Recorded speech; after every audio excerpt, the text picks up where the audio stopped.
श्रीनगर में हुर्रियत के दफ्तर को सील कर दिया गया है।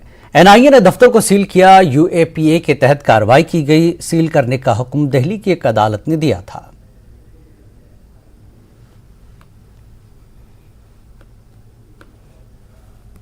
हम मौजूद है राजबाग के इलाके में, जहां पर और पार्टीज हुर्रियत कॉन्फ्रेंस का दफ्तर है। आपको बता दें, कल एनआईए के स्पेशल कोर्ट ने ऑर्डर दिया कि इस दफ्तर को अटैच किया जाएगा, इस दफ्तर को सील किया जाएगा। और आज यहां पर एनआईए की टीम आई, यहां पे पुलिस ऑफिशियल्स आए, यहां पर अदर स्पेशल इन्वेस्टिगेशन टीम्स आए। और यहां पर आप देख सकते हैं एनआईए के ऑफिशियल टीम्स ने ये पोस्टर भी पेस्ट किया, जिसमें क्लियरली ये मेंशन किया गया है कि इस प्रॉपर्टी को जो है अटैच किया गया है।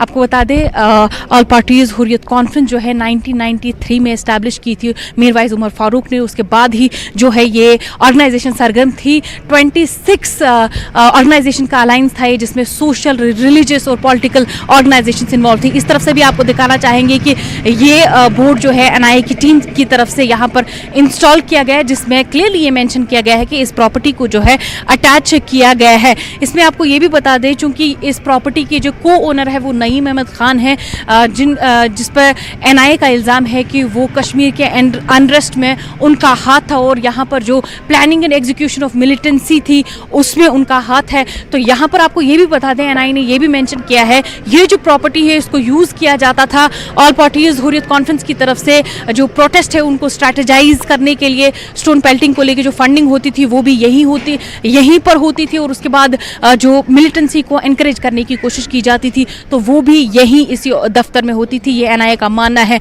आज इस दफ्तर को कंप्लीटली सील कर दिया गया है एनआईए की तरफ से। न्यूज़ 18 के लिए जहांगीर अजीज के साथ फजा ज़ैनब। वक्त एक ब्रेक का